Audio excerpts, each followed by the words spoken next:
Audio lecture programme में आपका स्वागत है। हम ऑडियो लेक्चर में प्राचीन भारतीय इतिहास देख रहे हैं, जिसमें हमने वैदिक काल तक के देख लिया है। आज हम चर्चा करेंगे 6वीं शताब्दी ईसा पूर्व के भारत की स्थिति की, जिसमें 6वीं शताब्दी ईसा पूर्व में ऐसे क्या परिवर्तन हुए कि महाजनपद का उदय हुआ।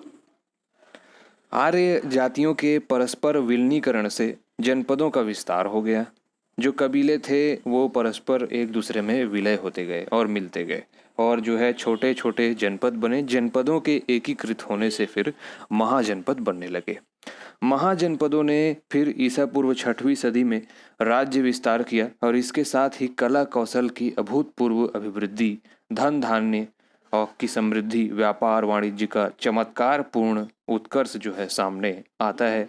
और यही कारण है कि भारत के राजनैतिक इतिहास का प्रारंभ 6वीं शताब्दी ईसा पूर्व से माना जाता है, क्योंकि यहाँ पर एक टर्म बोला गया है राजनैतिक इतिहास। तो राजनैतिक इतिहास, इसके पहले तक राजनीति टाइप का कुछ होता नहीं था, और जो राजतंत्रात्मक या जो भी शासन है वो यहाँ से सही तरीके से शुरुआत माना जाता है, और ऐतिहासिक क्रमबद्धता का रूप भी यहाँ से सही तरीके से मिलता है। 6वीं शताब्दी के आसपास पूर्वी उत्तर प्रदेश और पश्चिमी बिहार के जो एरिया है वहाँ लोहे के व्यापक प्रयोग होने लगे, क्योंकि लोहे का जो आविष्कार था वो उत्तर वैदिक काल के बाद जो है होता है 1000 ईसा पूर्व के आसपास। तो यहाँ पर उत्तर प्रदेश के पूर्वी हिस्से और पश्चिमी बिहार में लोहे के व्यापक प्रयोग होने लगे, और यहाँ सरप्लस जो है फूड प्रोडक्शन होने लगा। अत्यधिक मात्रा में या अतिरिक्त मात्रा में उपज होने लगा, और इसी उपज के अतिरिक्तता के कारण आर्थिक परिवर्तन हुआ, जिसके कारण व्यापार और वाणिज्य को इसमें बल मिलता है। चूंकि लोहे का आविष्कार हो गया था, तो लोहे के हथियारों के प्रयोग से क्षत्रिय वर्ग की जो शक्ति है उसमें अपार वृद्धि देखने को मिलती है।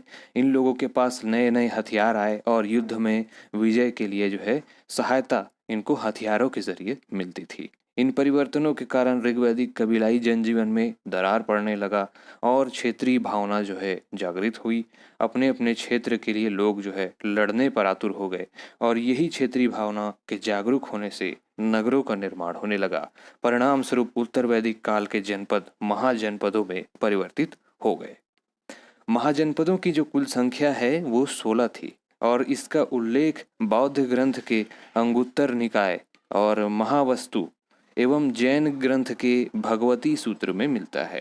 इन तीनों ग्रंथों का नाम आपको उतना ही याद रखना है, क्योंकि ये तीनों ग्रंथ जो है कई ऐसे ऐतिहासिक घटनाओं के प्रमुख स्रोत के रूप में जाने जाते हैं, जिन घटनाओं को जो है प्रश्न में पूछा जाता है कि इन घटनाओं का वर्णन किन ग्रंथों में मिलता है। ठीक है, तो इन 16 जो महाजनपद है इनका उल्लेख बौद्ध ग्रंथ की अंगुत्तर निकाय, महावस्तु और जैन ग्रंथ की भगवती सूत्र में मिलता है। इसमें मगध, कौशल, वत्स और अवंती सर्वाधिक शक्तिशाली थे।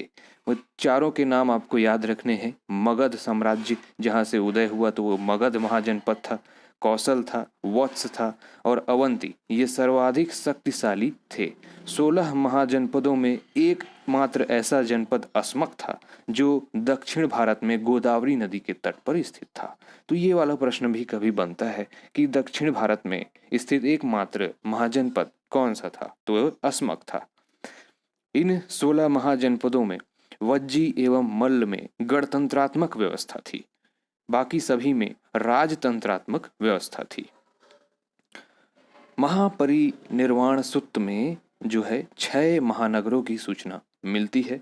अब ये 6 नगर कौन से हैं? इनके नाम हैं क्रमशः चंपा, राजगृह, श्रावस्ती, काशी, कौशाम्बी और साकेत। इन 6 महानगरों की जो सूची है वो महापरिनिर्वाण सूत्र में मिलती है। इस काल में मगध ने अन्य महाजनपदों को जीत करके मगध साम्राज्य का निर्माण किया था। अब जो 16 महाजनपद हैं उनकी राजधानी हम देख लेते हैं एक नज़र, ताकि आपको जो है ये चीज़ बन जाए। सबसे पहला महाजनपद है काशी। काशी की राजधानी थी वाराणसी। दूसरा है कौशल। कौशल की राजधानी थी श्रावस्ती अथवा अयोध्या, जो फैजाबाद मंडल में है। अंग की राजधानी चंपा थी, जो भागलपुर एवं मुंगेर जिलों के आसपास स्थित है। मगध मगध की राजधानी आरंभिक तौर पर जो है राजगृह थी, फिर गृह ब्रज हुई जो दक्षिणी बिहार वाले हिस्से में मिलता है। वज्जी की जो राजधानी थी वो वैशाली थी, यानी कि उत्तरी बिहार वाला क्षेत्र। मल्ल की राजधानी कुशीनगर या कुशीनारा जिसको कहते हैं, ये प्रथम भाग था। इसके बाद पावा जो दूसरे एरिया में था। इस प्रकार से मल्ल की दो भागों में राजधानी देखने को मिलती है। चेदी चेदी जो है उसकी जो राजधानी थी सुक्तिमती, जो आधुनिक बुंदेलखंड का जो हिस्सा है वो वाला।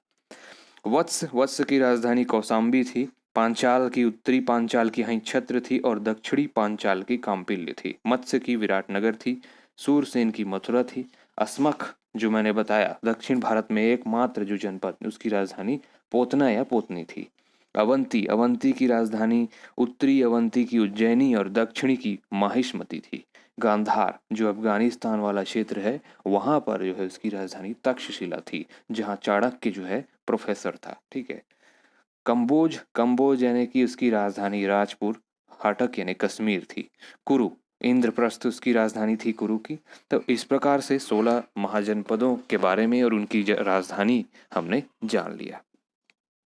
अब हम वैशाली का जो लिच्छवी गणराज्य है वो विश्व का प्रथम ऐसा जो गणतंत्र है माना जाता है जो वज्जी संघ की राजधानी था, और इसका जो गठन हुआ था 500 ईसा पूर्व में हुआ था। ठीक है। 4 शक्तिशाली महाजनपद थे जिसमें से मगध था, कौशल था, वत्स था तथा अवंती था। ठीक है। तो जो ये 16 महाजनपद थे और इनका जो वर्णन है वो अंगुत्तर निकाय में भी मिलता है। ठीक है। एक बात जो आपको याद रखने योग्य है वो है नालंदा विश्वविद्यालय जो है विश्व का प्राचीनतम विश्वविद्यालयों में से एक है। इसकी स्थापना गुप्त वंश के जो शासक हैं कुमार गुप्त प्रथम ने की थी, और विश्व का सबसे प्राचीन वैभवशाली महानगर जो है पाटलिपुत्र है। तो ये नालंदा विश्वविद्यालय और ये जो तक्षशिला विश्वविद्यालय, ये दोनों के कालखंडों में बहुत अंतर है, क्योंकि तक्षशिला विश्वविद्यालय नालंदा विश्वविद्यालय से बहुत ही ज़्यादा प्राचीन है, क्योंकि ये 6वीं शताब्दी ईसा पूर्व की बात हो रही है। तो प्रश्नों में कंफ्यूज करने के लिए तक्षशिला को ऑप्शन में देता है कि गुप्तकालीन विश्वविद्यालयों में कौन सा इसमें से नहीं है। ठीक। तो हमने एक बात सुना था कि गणतंत्र और राजतंत्र, तो राजतंत्र और गणतंत्र में अंतर क्या होता है ये हम जान लेते हैं। राजतंत्र में एकमात्र शासक कृषकों से वसूले गए राजस्व का अधिकारी होता है। ठीक है। लेकिन गणतंत्र में राजस्व पर प्रत्येक कबीलाई कुलीन का अधिकार होता था। मतलब कई कबीलाओं, जैसे कि यूनाइटेड स्टेट्स ऑफ अमेरिका को एक उदाहरण के तौर पर आप ले सकते हैं, उसमें कई ऐसे स्टेट्स हैं जिनकी स्वीकृति के तौर पर ही वो एक देश बना है। तो उसी कैटेगरी में आप इसको ले सकते हैं मोटे तौर पर, एकदम डीप में ना जाकर सिर्फ मोटे तौर पर इसको आप ऐसा सोच सकते हैं। तो ये गणतंत्र में जो है कबीलाई कुलीन का अधिकार होता था, और उस कुलीन का जो मेन था वो राजा होता था। प्रत्येक राजतंत्र के पास जो है एक नियमित व्यावसायिक सेना होती थी। गणतंत्र शासन में प्रत्येक राजा अपने सेनापति के अधीन सेना का प्रबंधन करने के लिए स्वतंत्र था। राजतंत्र में ब्राह्मण प्रभावशाली होते थे, लेकिन प्रारंभिक गणतंत्र में उनके लिए कोई स्थान नहीं था। कहने का मतलब बाद में गणतंत्र में भी ब्राह्मण प्रभावशाली होने लगे थे। गणतंत्र व्यवस्था में कुलीनों की जो समिति है इसके अंतर्गत जो है कार्य किया जाता था, जबकि राजतंत्र में निर्णय प्रक्रिया केवल एकमात्र शासक तक ही सीमित था। ठीक। तो ये है राजतंत्र और गणतंत्र में अंतर। मगध राज्य के कुछ प्रमुख जो वंश थे, हर्यक वंश, उसके बारे में हम चर्चा करते हैं। तो हर्यक वंश 544 ईसा पूर्व से 412 ईसा पूर्व के आसपास जो है था। इसका संस्थापक बिंबिसार था। इसकी राजधानी राजगिरी और गिरिव्रज थी, जो पाटलिपुत्र बाद में हो गई थी। तो इसमें जो प्रमुख शासक था सबसे पहला बिंबिसार। बिंबिसार जो है 544 ईसा पूर्व से 492 ईसा पूर्व तक के इसका शासनकाल था। इस बिंबिसार इस वंश का शक्तिशाली शासक था। उसने मगध साम्राज्य की सत्ता का वास्तविक संस्थापक भी इसको माना जाता है। 15 वर्ष की आयु में मगध साम्राज्य की बागडोर संभालने वाले बिंबिसार ने लगभग 52 वर्षों तक के शासन किया था। इसके शासनकाल में विशिष्ट मगध ने विशिष्ट स्थान प्राप्त किया, और इसका अन्य नाम श्रेणिक भी था, जो जैन साहित्य में मिलता है। बिंबिसार ने अपने राज्य की नींव कई ऐसे वैवाहिक संबंधों के फलस्वरूप रखा और उसका विस्तार जो है उसने 3 विवाहों के द्वारा किया। पहला विवाह उसने महाकोसला देवी से किया जो कोसल राज्य की पुत्री और प्रसेनजित की बहन थी, और इसके साथ दहेज में इसको काशी वाला जो क्षेत्र है वो प्राप्त हुआ और 1 लाख वार्षिक आय जिससे होता था। दूसरी पत्नी थी वैशाली की लिच्छवी राजकुमारी चेलना या छलना भी उसको कहते हैं, वो जिससे अजात शत्रु का जन्म हुआ था। तीसरी पत्नी थी क्षेमा जो पंजाब के एरिया वाले मद्र देश की राजकुमारी थी। तो इस प्रकार इसने विभिन्न क्षेत्रों में टारगेट करके विवाह किया और अपने क्षेत्र का विस्तार किया।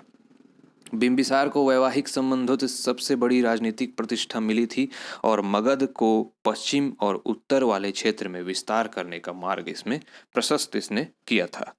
बिंबिसार ने अंग राज्य को जीतकर उसे मगध में मिला लिया। अंग की राजधानी चंपा थी, ये हमने पढ़ा है, और अपने पुत्र अजातशत्रु को वहां का शासक नियुक्त कर दिया। बिंबिसार ने अवंती के शासक चंड प्रद्योत से मित्रता कर ली और अपने राज्य वैद्य जो आज जीवक है उसको इसने इलाज के लिए उनके भेजा था, और बिंबिसार की हत्या उसके पुत्र अजातशत्रु ने कर दी और वह 492 ईसा पूर्व में मगध की राजगद्दी पर बैठा था। यहाँ तक हमने देख लिया बिंबिसार तक। नेक्स्ट में हम देखेंगे अजातशत्रु, उदयन के बारे में, कालाशोक के बारे में, महापद्मानंद और घनानंद के बारे में, फिर हम मौर्य साम्राज्य के बारे में जानेंगे। ठीक है, तो ये था आज का वीडियो को देखने के लिए धन्यवाद। यदि अच्छा लगे तो लाइक और शेयर करें, और चैनल पर नए हैं तो चैनल को सब्सक्राइब करना ना भूलें। धन्यवाद।